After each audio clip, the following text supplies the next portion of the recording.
Bonjour à tous, c'est Jojol et je vous souhaite la bienvenue dans cette vidéo où je vais vous tester l'un des derniers smartphones de chez LG, le G2, sorti fin 2013. C'est l'un des meilleurs téléphones Android du moment. Eh bien écoutez, on va pas perdre une seconde, commençons par le design. Ce smartphone est simple, sobre et épuré, il est pas moche, il est plutôt sympa à regarder. Comme vous le voyez, en ce qui concerne les bords et largeurs, elles sont réduites par rapport aux anciens LG. On a l'impression que la face avant c'est qu'un seul écran, un écran de 5,2 pouces pour ceux qui ne le savent pas. On va donc être plus imprégné dans l'utilisation de ce smartphone.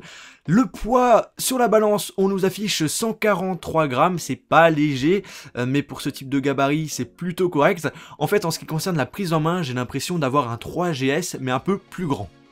Derrière le G2, on a une grande nouveauté qui est plutôt innovant et qui change justement par rapport aux smartphones concurrents, c'est les boutons qu'on retrouve désormais derrière l'appareil. On n'a plus rien sur les côtés. Vous avez trois boutons qui se situent en bas de l'appareil photo, les boutons volume qui sont représentés avec une petite flèche et le bouton gris au milieu qui est le bouton de démarrage. Je trouve ce concept excellent. Au début, on a du mal à s'habituer, mais fur et à mesure du temps, on s'adapte après quelques heures d'utilisation, il n'y a pas de problème à ce niveau-là. En bas d'appareil, on retrouve une prise jack. Après, on a le micro. Au milieu, on a le dock USB. Et enfin, pour finir, à droite, les haut-parleurs qui offrent une très bonne qualité audio, ça je peux vous le dire. Et ils supportent le 24 bits. En haut du G2, vous avez un deuxième haut-parleur, vous avez une caméra frontale de 2 mégapixels ainsi que des capteurs et aussi une lumière LED qu'on appelle qui clignote lorsque vous avez une notification. En haut à gauche, vous avez l'emplacement pour mettre le support de micro SIM.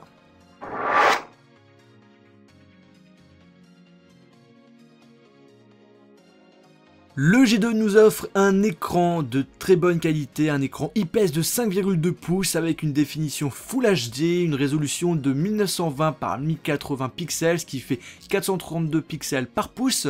Il a un écran résistant avec le Gorilla Glass 2 qui date de 2 ans. Je ne sais pas pourquoi ils n'ont pas mis la Glass 3 qui date de l'année dernière, qu'on retrouve également sur le Nexus 5. Bon bref, en ce qui concerne l'écran, on a une excellente luminosité, des très bons contrastes. Pour jouer au jeu, regarder des films, le 5,2 pouces et la résolution que vous propose le G2 vous plaira sans aucun doute.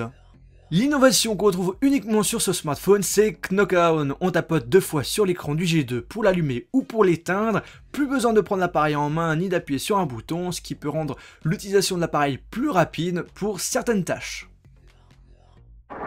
Passons désormais dans la partie la plus geek de cette vidéo. On va parler des performances et des caractéristiques du produit. Pour ceux qui veulent savoir, le temps de démarrage du G2, il prend environ 17 secondes pour s'allumer, ce qui est plutôt rapide, et 4 secondes pour s'éteindre. Au niveau des composants, on a un processeur 4 cœurs Snapdragon 800 cadencé à 2,26 GHz, c'est le même qu'on retrouve sur le Nexus 5. Il est épaulé d'une RAM de 2 Go. Vous avez en mémoire interne soit du 16 Go, soit du 32 Go. On ne peut pas rajouter de la mémoire par l'intermédiaire d'une carte SD par exemple, ce qui est vraiment dommage. Vous avez la compatibilité 4G, le Bluetooth 4.0 et vous avez une batterie plutôt intéressante de 3000 mAh.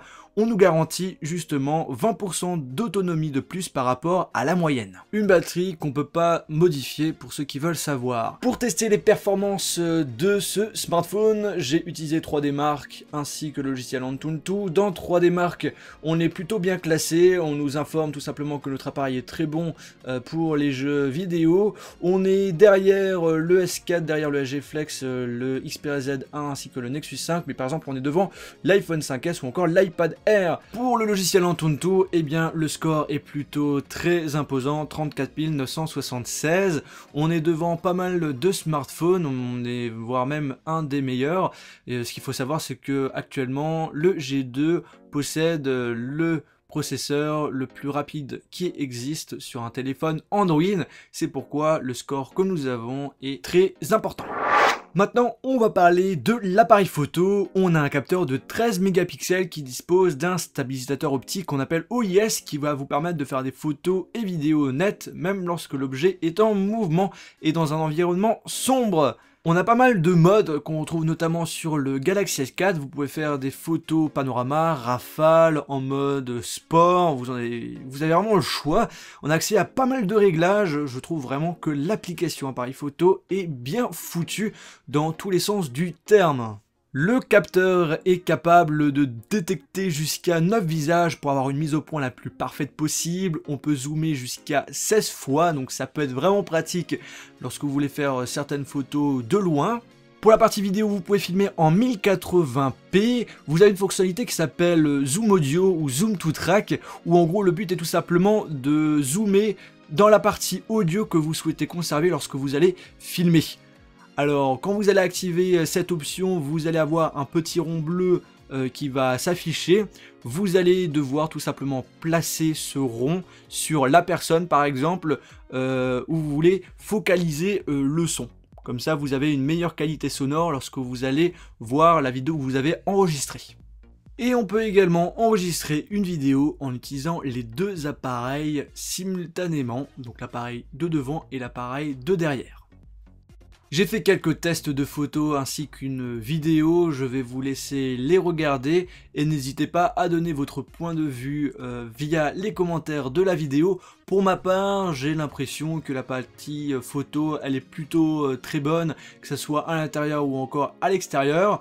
Au niveau de la vidéo, ça reste correct, mais on peut mieux faire.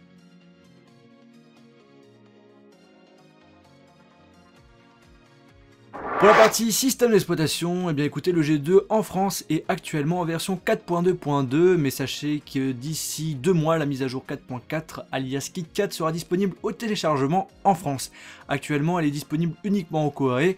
Il y aura surtout pas mal d'améliorations au niveau du système et quelques petites nouveautés. La ROM c'est celle de chez LG, donc du coup on a des fonctionnalités qu'on retrouvera uniquement sur ce téléphone. C'est Android, donc du coup on peut tout personnaliser, installer des thèmes, mettre des widgets, ajouter des fonctionnalités qu'on ne retrouve pas forcément sur d'autres téléphones portables.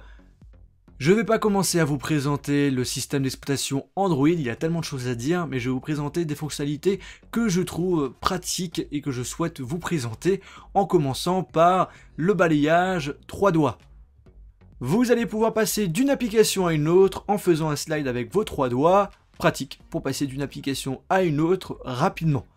On retrouve quelques nouveautés qui étaient présentées avec le S4, comme l'écran intelligent et vidéo intelligent. On va détecter à quel moment vous ne regardez plus l'écran afin de mettre pause à une vidéo ou encore pour déverrouiller votre smartphone. Autre petit gadget et qui est toujours sympa à vous montrer, c'est celle-ci. Vous allez pouvoir zoomer sur une vidéo en même temps que vous la regardez. En moyenne, le G2 est commercialisé au prix de 500 € pour le 16 Go, comptez 50 € de plus pour le 32 Go. Vous avez deux couleurs au choix, noir ou blanc. On va peut-être faire un petit résumé de cette vidéo. Les points forts de ce téléphone, c'est surtout son autonomie. Vous pouvez tenir en 2 jours avec la 4G. Il est très rapide, très performant, très fluide, très pratique pour jouer, pour regarder les vidéos avec son écran de 5,2 pouces. Les points négatifs, c'est surtout le fait qu'on ne peut pas modifier la mémoire, on ne peut pas changer sa batterie. La surcouche LG n'est pas forcément belle esthétiquement, mais ça reste correct. Et ce que je peux rajouter aussi en ce qui concerne les points faibles, c'est le fait que l'appareil est en plastique. Pour ceux qui veulent savoir, je vais proposer d'ici quelques semaines une vidéo pour vous donner mon avis sur ce téléphone après quelques semaines d'utilisation si vous hésitez à l'acheter. En tout cas, j'espère que cette vidéo vous a plu. On se retrouve dans ma prochaine vidéo iOS ou Android sur ma page Facebook, Twitter, Google+. N'hésitez pas à vous abonner sur ma chaîne YouTube. Salut!